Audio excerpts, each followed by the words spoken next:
I've worked for you for, you know, let's say plus 5 years. And you know what? You got a good track record and they're happy giving you a paycheck in this department. They're probably going to be happy giving you a paycheck over there too. And who knows? Maybe they might go, "Hey, yeah, that's a natural transition. Yeah, let's get you Yeah. over there." And so that's how I got crabs the third time. But anyway, how you doing, man? I'm doing good, man. How are you? I'm good. Everybody, this is Make Trades Great Again podcast, Andy and Eric. Andy, we got a fan mail from Victoria, British Columbia, from 2960. That's the last 4 digits of their number. That's the only identification we get when we get these messages. So, so to our friend 29, this is a really cool message, and we're going to talk about this today. It's about training and kind of branching out. So everybody, stay tuned. On March 1st, we got this message. Hey guys, I'm a plumber and gas fitter in my 20s up in Atlantic, Canada. I've been in the trade since 18, almost entirely in commercial and construction installations. I'm realizing I have underutilized my gas ticket. I can run pipe all day and install boilers and heating equipment from plans or sketches, no problem. I'm wanting to break into the service side. Running multimeters, testing, and troubleshooting on older systems and equipment feels daunting. I've had my ticket for years now, and I'm hesitant to ask my employer to pay me a full rate to essentially learn a whole new trade. How can I better prepare myself outside of work to learn and work toward understanding servicing and troubleshooting on boilers and other gas-fired appliances? Thanks so much. Your podcast is a great reminder that this trade is more than just a job and to push myself to continue to learn and immerse myself. Thanks, man. That's, or person, lady, man. I'm sure I have no idea and it doesn't matter. So I'm going to stop saying that. That is a fantastic question. And truthfully, from the heart, thank you for sending that in. Andy and I were just talking about it for like 20 minutes and we were like, hey, we should probably record. Yeah, we should probably record this conversation. What are your first thoughts on that? You have been involved, Andy, for years and kind of recently transitioning to different roles, but within your local union, you've been on the journeyman apprentice, JATC. You've been involved in recruiting. You've when new recruits come to the local, you've been involved in interviewing them and testing them, and you've been an instructor. Years ago, I did instructing, so I know what all the schooling is about, and you have a firsthand knowledge. But when you hear this, you read this question, what are your first thoughts? My first thought is I'm going to jump out on make an assumption that this individual is in a company that may have service technicians. If they do, likely one of them is about to retire. It's just going by I'm just going to go out on the limb there and say that the laws of economy, the laws of trades in this of the trades. There's a high likelihood that somebody's closing out their career. Maybe they're in the last 5 years, whatever. There's probably also a likelihood that shop is looking for a replacement service or to add a service technician because they're not around. Yeah. There's not like there's an abundance of new construction or service trades around at the moment. Especially for service. Yeah. So I think there's an avenue. I mean, where they're at right now is similar to where I was at when I started service, right? Probably similar to where you were at when you started service. Yeah. And, you're kind of at that prime for it. And I totally understand it because personally, when I got to if he said he started in 2018 or something like that, they're 8 years in, 9 years in, they're going to be at that point where they're pretty proficient, right? They know a lot more than they know a lot more than they probably realize. Yeah, probably. There's so much more crossover than you think. Yeah. Now, is there a lot of technique to troubleshoot and diagnostics and all of that? Absolutely. That's all stuff that you learn. But I guess my gut feeling with it is I'd probably go up to the boss man or woman, whoever whoever's in charge of that and say, "Hey, I'm really interested in maybe taking a look at service work. Do you can you throw me in the rotation with a couple of the service guys, maybe a day a week or something?" That's a great idea. When it happens, just hey, when it happens, Yeah. like they're going to go out and change this compressor. You know what? That's always a two plus man a day type job. Okay, great. Go jump in on the compressor change out. Yeah. Right, get your feet wet. But that way, I mean, because a lot of employers, and I would say I would be the reluctant the same way. If you had a productive construction work, new construction tradesman, it would be hard to say, let's take this person out of that pool and put them over here to learn full time. But maybe in between jobs, and over the next 6-8 months, you start, folding in and they go, hey, you know what? This is going to work out great. Now we can find a replacement to put back in where you were at, and everything moves on. I don't know how big the shop is. I mean, if it's a 2-man shop, then it's a little harder, but it's not likely that you have a 2-man shop with the one guy that only does new construction and one that does service. I mean, that's not very logistic, but My first foray into service, like serious service, was it kind of went in steps. So like as a plumbing apprentice, I was sent to I worked for a journeyman. We were plumbing these like attached townhome, like Rambler Ranch style houses that were attached like at the garage, custom, high buck on a golf course. Okay. But hundreds of these things. We just do dozens of them every year. Yep. And we did the rough and finish plumbing for them. And because you're in that complex, like you've got houses that are 10 years old that are just down the street that company plumbed, right? And so there's service to be done. Yeah. Just by and you're there by proximity alone, you're going to be sent to go look at something. And so as an apprentice, as I got a little more skilled, I was getting involved with like, hey, this shower valve needs a new cartridge, or replace this faucet or something like that, right? Yeah. So that was like my first foray into service, admittedly, not what he's talking about or they're talking about, but the reality is like you can start slow and the basics, because none of this, like diagnosing whether or not a water heater needs replaced, is not probably a gas issue or a multimeter issue, in the sense that so much of this stuff is pretty basic. Yeah. But so don't overthink it at this stage. Just talking about it and stuff. Don't talk yourself out of it, and that it's more important. Maybe the kind of work that they're doing is big industrial stuff, big commercial. He said they did a lot of commercial work and whatnot. The reality is like a lot of it is just ladder diagrams and order of operation. So like if you understand how to install it and how it works, you're already like 70% there, in my opinion. That's my opinion. Yep. But I love the idea of just going to the shop and being open and honest. Another question he could talk to management about is something you and I were talking about before we hit record, and it was that online learning stuff. There's one particular brand we aren't affiliated with or anything, but we'll put them out there. They're called Interplay Learning. You have some exposure to it because your local is using some of their product through the UA, right? Yep. But Interplay Learning is an online platform where you can do like VR if you've got that equipment, but it's also just like video based and stuff. So it's kind of like a gaming system in a sense, where you're going to walk through scenarios, or there's also like tutorial video kind of stuff on there.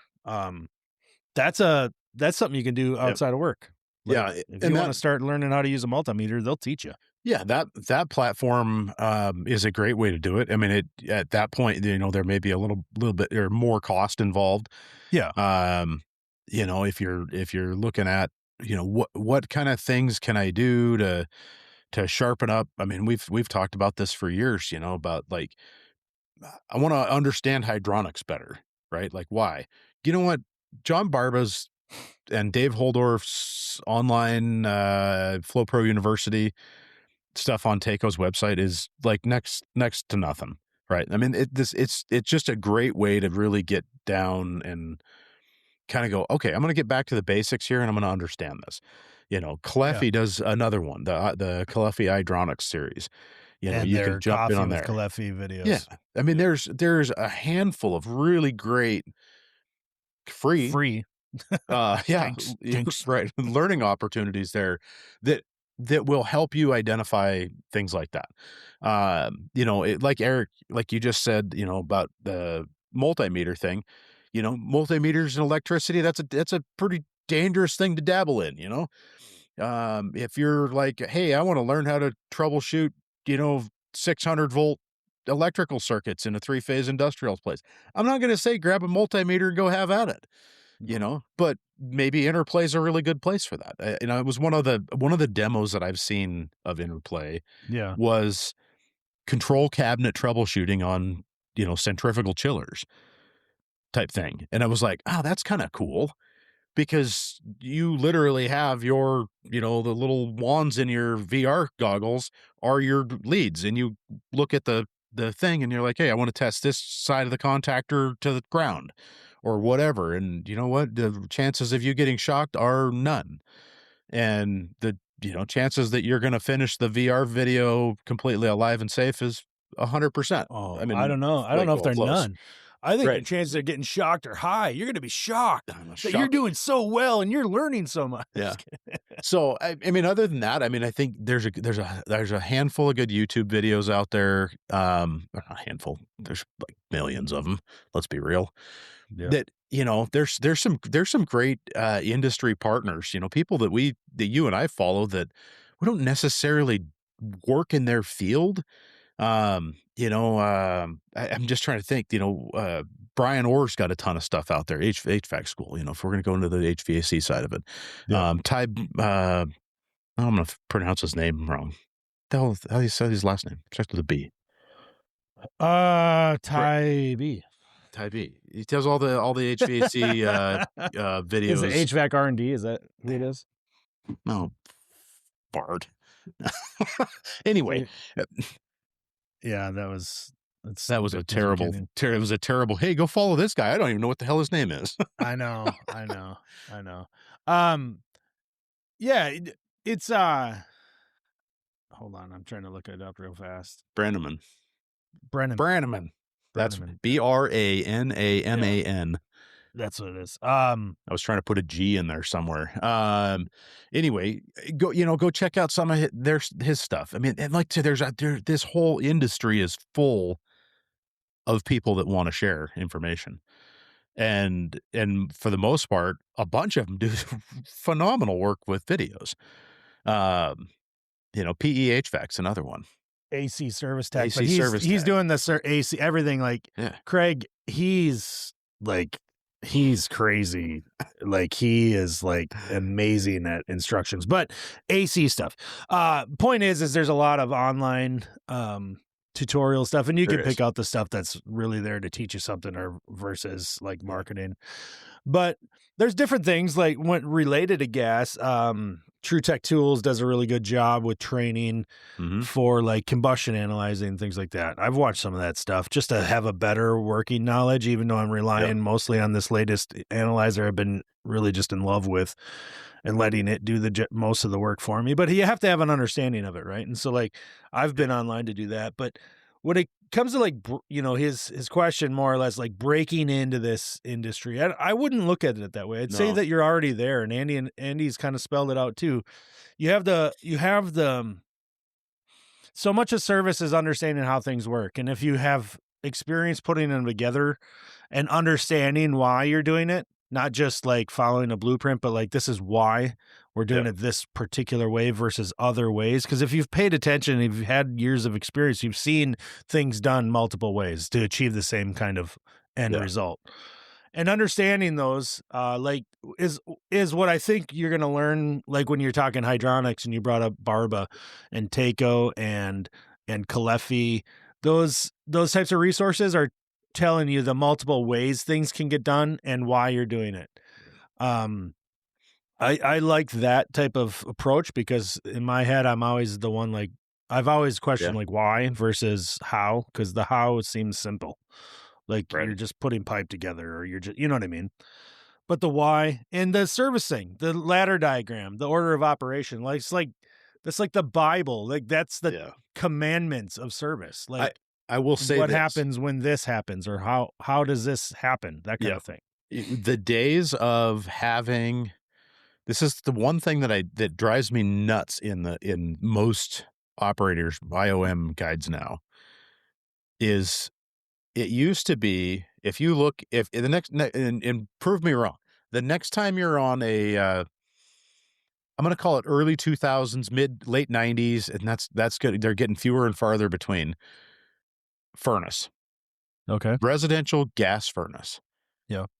If you see the manual, flip through that manual, right? Somewhere near the back, 2/3 in, there's going to be a sequence of operations. Mm-hmm. And guess what? It's going to tell you A flow chart. not even just a written paragraph. Oh. When W1 is energized, Yeah. this happens, and then this happens, and then this happens, and then this happens, right? And this is the sequence of operations. These are the things that are going to happen in succession, right? The number 4 isn't ever going to happen before number 2, right? Shouldn't happen that way. That it is, then you got a problem. But if you have that, you have this sequence of operations. What is this thing supposed to do, right? If you take yourself out of like, I've got this furnace and I've got 3 blinky lights and I don't know what the hell 3 blinky lights means, but it doesn't work. And now I'm in this panic. Yeah. Okay. Well, what does it do? Well, I don't know. It's blinking lights. Okay. Who cares about the blinking lights? Right? If you can't figure out what the blinking lights mean, what does the furnace do? Does it do the sequence of operation? No, it doesn't. Where does it stop? Is it getting to a certain point and it's stopping? Exactly. And then kind of like, hey, I need to start looking this direction.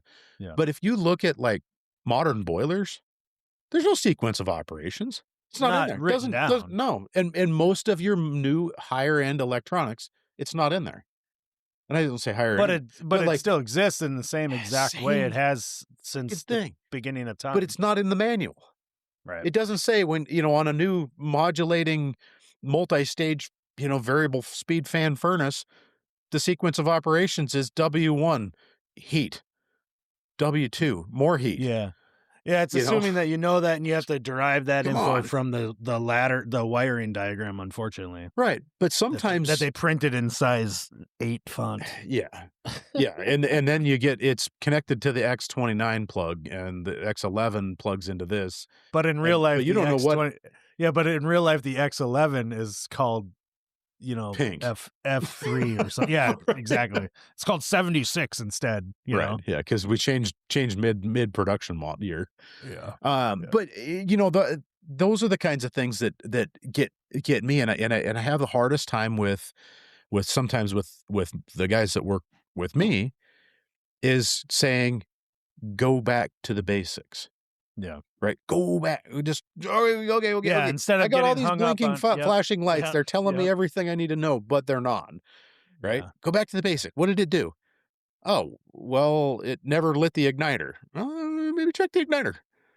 Right. Is there path to ground? Is the same, does it have resistance on the hot surface igniter? Oh, there's no resistance. Well, it's probably a bad igniter. Yeah. Yeah. Or like on a spark ignition, the ground is always suspect. Ground, yeah. Right? It's a dirty flame Things sensor. like that. Yeah. Yeah, but going about it, I think you're already there. Like, to fully encourage you to step into that comfort zone of talking to your boss about it. Look, all you can, at the very least, if you have a conversation with management, and you let them know your intentions and what your desires, look, I'm interested in this. Mm-hmm. That's going to be the starting point regardless, I think. Good starting point. And nothing change. I don't think anything has to change at that point. If they're like, no, we're not looking for that right now, then their door's intentions. Open. Conversation's been had. Yep. Exactly. That's I think the best place to start. If you're going to look for like true resources outside, we've named a couple, but look at like that interplay. That'll get you down the right path using Google. You know what I mean? Like literally Google interplay learning. And there's going to be other companies that are doing it, competition, that kind of thing. And there may be better resources. Interplay does a lot for like big groups, but you and I saw this morning directly on their site that they have individual training. Yep. So. Individual learning sessions. So, and there's some free trial stuff. So, being being in the trade since 2018, there's a possibility I got an Oracle VR headset already sitting there. You might find that, some of that stuff exists on the Meta platform. It may already be there. Right. It may not be as detailed and interactive as, some of the professional, commercially built stuff, but it might be there. Yeah. Um, No, it looks like a cool resource. I have so much to learn when it comes to refrigeration and AC, that kind of thing, yeah. that's what I should actually be paying attention to. I'm and here's the reason I mentioned earlier, going and following Ty, AC Service Tech, going and follow these people because they post really cool stuff that if you can cue that away back in your mind, like, hey, I I remember I remember there was a conversation had about, pulling deep vacuum and water. Like, what was the deal with that, You can go back and find it and then be like, "Oh, okay, I need to quit doing this and change how I've got my, compressor or my vacuum pump hooked up and, you know, achieve the good end result." Yeah. I mean, shit, I've been on this, same as you, almost 30 years now. Yeah. And I don't know the number of times that I mean, it's weekly that I go, I need to look into that and go look something up, right? Yeah. Yeah. Well, admittedly, like for me, electrical is not my strong suit. Low voltage Yeah, wiring and the simple controls that we're working with on a regular basis, I get. But I have a hard time with things like relays. yeah, And I just simply have not spent enough time with them to understand something that I probably already know, just making you those do. connections in the end. Yep, And so like I start second guessing how things work. yep, Or because I decide that I don't know. So I mean I can admit that. yep. I know where I can go to get past that. And it's up to me. I remember being this age, and I'm not sure, like, just real quick, I'm not correcting you, but I'm not sure if they said that they've been doing this since 2018 or then since they were 18. But either way, they're said mid 20s now, so uh, probably could be since Either 18 either way, even. yeah, Probably times out right around there anyway. But I remember being that age and asking for more hours. When I was starting out, like as an apprentice, I was always looking for more because yeah, as much as I could get. I was at an age too that I was like, yeah, I'll work around the clock if it means I get a bigger paycheck. Um, but just asking, like just getting in there and saying, hey, I want to do that, or just letting the boss know is what really probably got me the experience and training I needed, whether I was alone or I was working with somebody, yeah. was that conversation. And we've talked about that already, but yeah, I mean, if one of your guys came to you today and said, I want to do something completely new and it was related to what you get, like, I'm just trying to come up with an example because you guys are already doing service and repair kind of work, but Mhm. like if somebody came to you, one of your employees, let's say you were doing new construction only, and one of them came to you and said, I want to do service, I don't think you would turn them away. No, I mean, the service work kinda goes hand in hand, and there granted, there are companies out there that only do new construction and Uh-huh. only do, major remodel and don't do any service work. Right. Right? But most of those companies have a service component. Now, maybe a completely different HR group, maybe a completely different management group. But like you say, I mean, in most cases, they're always looking y- they're looking for reliable, like dependable people, right? To fill these positions. And if someone comes to me and goes, "Hey, I've worked for you for, you know, let's say plus 5 years, and you know what, you got a good track record and they're happy giving you a paycheck in this department, they're probably going to be happy giving you a paycheck over there too. And who knows, maybe they might go, hey, yeah, that's a natural transition. Yeah, let's let's get you Yeah. over there. Let's finish up these couple of projects and we'll start, you'll jump in a van with Billy and run around for the week. Speaking of vans, Yeah. you know what I got to do today? What? Let me ask you a question on this. Yeah. I think I know the answer, but I feel kind of dumb right now because my van needs a new battery. Okay. And I don't want to do it because it's under the seat. It's not that bad. It's not? No. Okay. Be Because scared. I called the Quick Lane at Ford, and that's where it would take it. Yeah. And they're like, yeah, it's like $270. And I'm like, I know batteries are a lot more expensive than you think they are. They've gone up quite a bit over the last handful of years. There's But 4 I'm thinking bolts. like, yeah, but Take the seat out. There's one. yeah, but do you have to take the seat out? Yeah, it takes nothing, dude. Okay. I think it's number 8. Torx or something? No, it's a number. I think it's a number 8, 8 millimeter.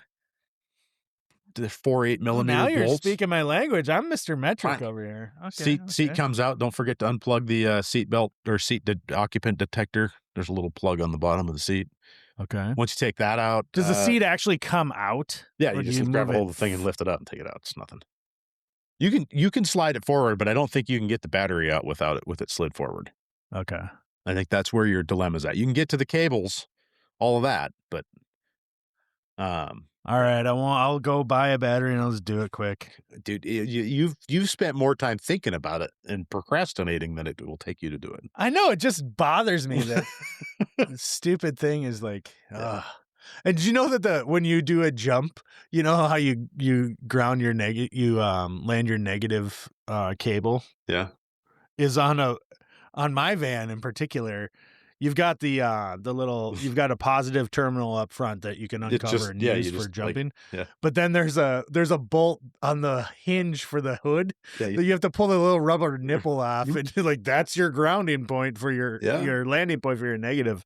I think that's hilarious personally, but you're like, you got to pull your manual out to do a jump start on this rig because you're like, where do I put my negative cable here?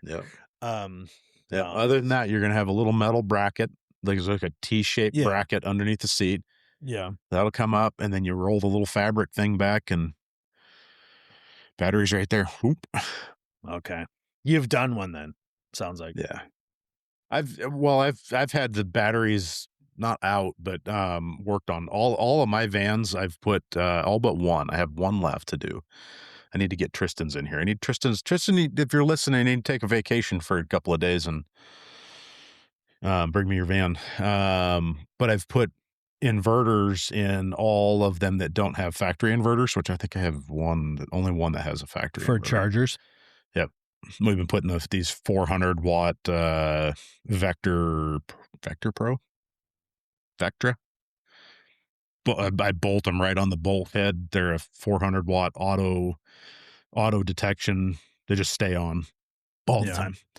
And they turn off when it's not 30 minutes. Yeah. It's actually really nice because it will monitor your battery voltage and it'll shut off if it thinks that your vehicle battery's low, or it'll run for 30 minutes after the ignition is paused. Okay. So long as there's adequate voltage there.